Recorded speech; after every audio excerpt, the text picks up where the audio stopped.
नमस्कार, स्वागत है आपका दिल्ली एनसीआर दिन भर में आपके साथ। मैं हूं मुकेश गुप्ता। आइए बुलेटिन की शुरुआत करते हैं। सबसे पहले एक नजर डाल लेते हैं अभी तक की हेडलाइंस पर।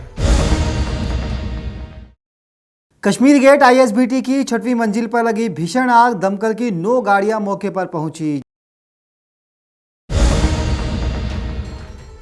4 दिन बाद फिर सस्ता हुआ पेट्रोल डीजल। दिल्ली में पेट्रोल 22 पैसे और डीजल 23 पैसे हुआ सस्ता।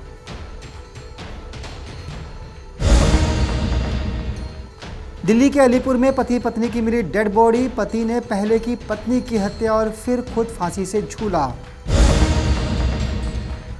दिल्ली में बेकाबू होता कोरोना, कई प्राइवेट अस्पतालों में वेंटिलेटर और आईसीयू बेड फुल।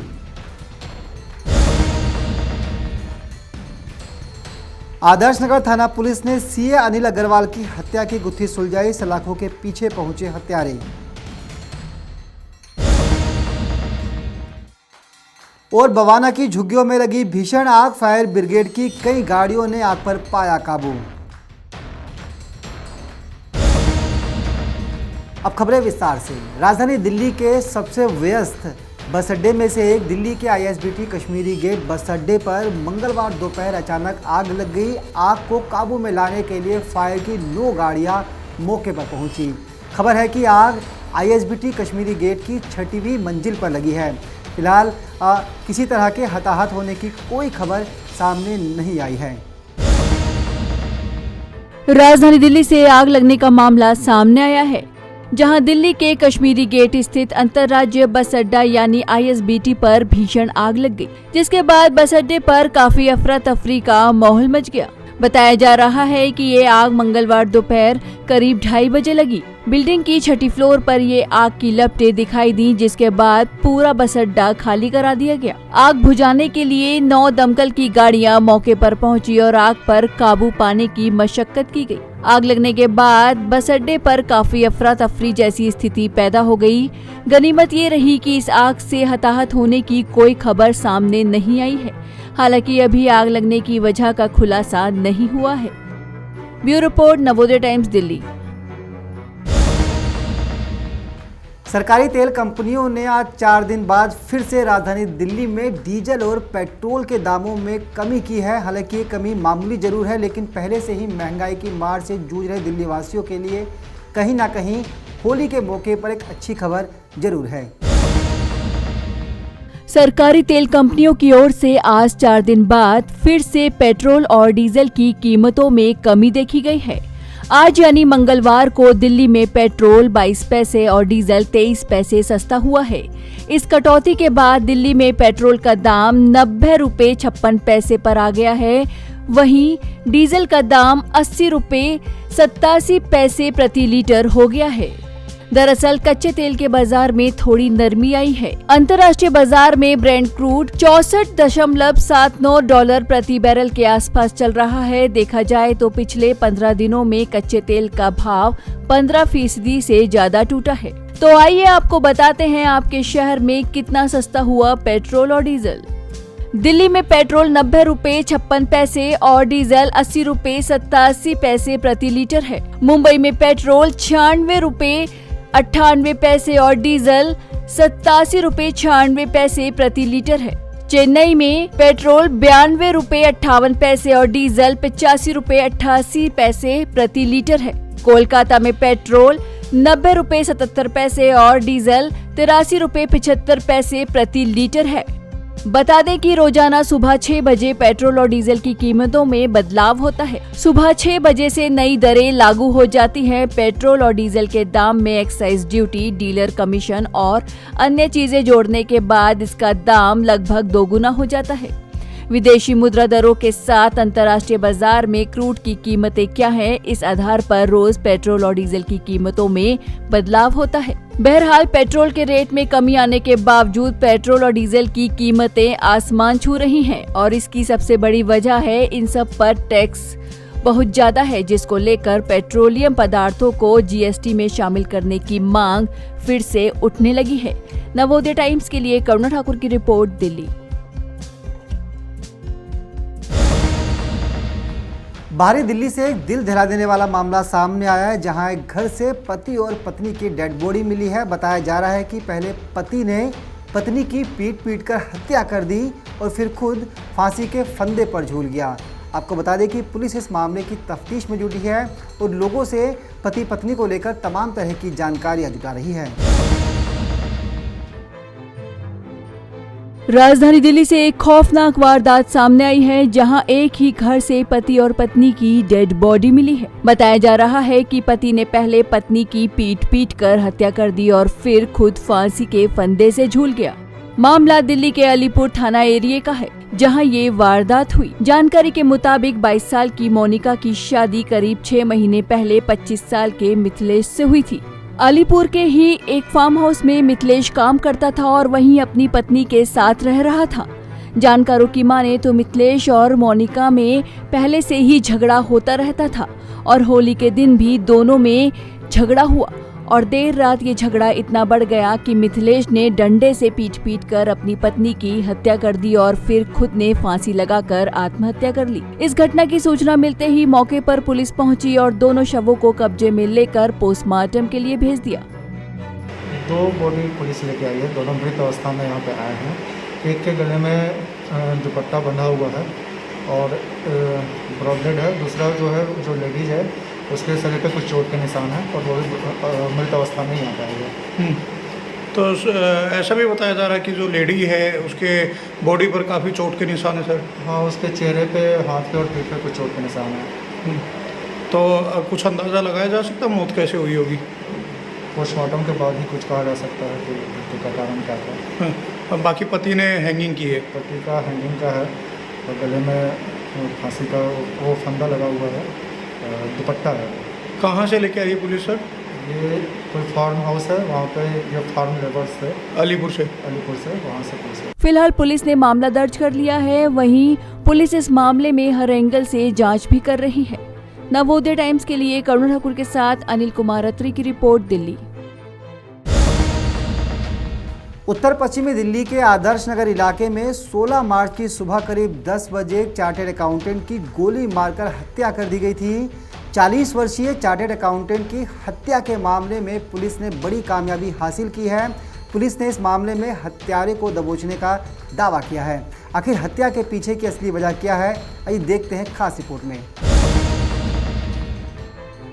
राजधानी दिल्ली पुलिस के हाथ एक बड़ी कामयाबी लगी है, जहां आदर्श नगर थाना पुलिस ने चार्टर्ड अकाउंटेंट की हत्या की गुत्थी सुलझा ली है। दरअसल दिल्ली के आदर्श नगर में 16 मार्च की सुबह 10 बजे 40 साल के चार्टर्ड अकाउंटेंट अनिल अग्रवाल की गोली मारकर हत्या कर दी गई थी। अनिल अग्रवाल अपने निर्माणाधीन मकान की साइट पर आए थे। उसी दौरान एक स्कूटी सवार शख्स ने अनिल पर गोली चला दी और मौके से फरार हो गया। अनिल अग्रवाल की अस्पताल ले जाते वक्त मौत हो गई थी, जिसके बाद पुलिस ने जांच शुरू की और मृतक की पत्नी और रिश्तेदारों से बात की तो सामने आया कि अनिल की किसी के साथ कोई दुश्मनी नहीं थी, लेकिन ये दिन दहाड़े एक हत्या का मामला था, जिसके लिए पुलिस ने कई टीमें जांच पर लगा दी। लोकल इंक्वायरी से शुरुआत की गई और सभी इंफॉर्मेशन को इकट्ठा किया गया। जांच में सिर्फ इतना ही पता चला था कि हमलावर सफेद रंग की स्कूटी पर सवार था, जिसने हेलमेट पहन रखा था, लेकिन उसकी स्कूटी के आगे रेड और ब्लू कलर का फ्रंट गार्ड लगा हुआ था, जिसके बिना पर दिल्ली पुलिस ने जांच की और स्कूटी को ढूंढ निकाला। और फिर पुलिस ने दिल्ली के सभी क्रिमिनल्स के डोजियर चेक किए जो जेल से रिहा होकर हाल ही में बाहर आए थे। उन क्रिमिनल्स के बारे में चेकिंग की गई तो पुलिस को जय कुमार नाम के एक शख्स पर संदेह हुआ। वो 6 मार्च को ही जेल से बाहर आया था और जांच करने पर पता चला कि ये शख्स घटना के दिन से ही दिल्ली से गायब है। मूल रूप से ये गोंडा का रहने वाला था, जिसके बाद पुलिस ने इसके सभी ठिकानों पर छापेमारी की और आखिरकार दिल्ली के इंद्रलोक इलाके से इसे गिरफ्तार किया, जहां इसने स्वीकारा कि चोरी के इरादे से वो निर्माणाधीन साइट पर गया था और अनिल अग्रवाल को उसने ही गोली मारी थी। वहीं इस वारदात में एक और राहुल नाम के शख्स की पुलिस तलाश कर रही है। फिलहाल पुलिस ने सीए अनिल अग्रवाल की हत्या की गुत्थी को पूरी तरह सुलझा लिया है। नवोदय टाइम्स के लिए करुण ठाकुर के साथ अनिल अत्री की रिपोर्ट, दिल्ली। देश की राजधानी दिल्ली में कोरोना संक्रमण की रफ्तार एक बार फिर से डराने लगी है। दिल्ली के अंदर एक ही दिन में 1900 से ज़्यादा मरीज सामने आने से प्रशासन के हाथ पांव फूल गए हैं। इससे पहले 13 दिसंबर 2020 को, यानी कि आज से करीब 106 दिन पहले कोरोना के 1984 संक्रमित मरीज सामने आए थे और लगभग 106 दिन बाद 1900 के सामने आने के बाद सरकार भी चिंतित है। इतना ही नहीं, दिल्ली के कई बड़े प्राइवेट हॉस्पिटल में आईसीयू और बिना आईसीयू के वेंटिलेटर बेड्स भरे हुए नजर आ रहे हैं। देखिए खास रिपोर्ट। देश की राजधानी दिल्ली में कोरोना संक्रमण की तेज रफ्तार एक बार फिर डराने लगी है।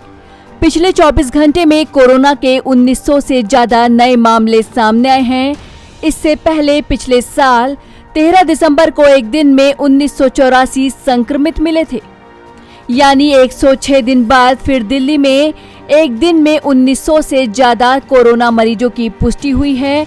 वहीं पिछले 24 घंटे में दिल्ली में 6 मरीजों की मौत हुई है। इन बढ़ते आंकड़ों के चलते दिल्ली के बड़े प्राइवेट अस्पतालों में वेंटिलेटर और बिना वेंटिलेटर के आईसीयू बेड्स पूरी तरह से भरे हुए नजर आ रहे हैं, जिसने सरकार और डॉक्टर सभी को चिंता में डाल दिया है। बता दें, दिल्ली में पॉजिटिविटी रेट भी अब बढ़ने लगा है, यानी अब टेस्ट करने पर ज्यादा लोगों की कोरोना रिपोर्ट पॉजिटिव आ रही है। पिछले 24 घंटे में कोरोना संक्रमण के 1904 से ज्यादा नए केस सामने आए हैं। इससे पहले 13 दिसंबर को एक दिन में 1984 संक्रमित मिले थे। वहीं दिल्ली में संक्रमण की दर मौजूदा वक्त में 2.77% है। 24 घंटे में यहां संक्रमण की वजह से 6 लोगों की मौत हुई है। राजधानी में सक्रिय कोरोना मरीजों की संख्या बढ़कर 8032 पहुंच गई है। वहीं रिकवरी रेट घटकर 97.11% पर आ गया है। पिछले साल 22 दिसंबर को राज्य में एक्टिव केसों की संख्या 8735 थी। दिल्ली में अभी 8032 कुल एक्टिव केस हैं।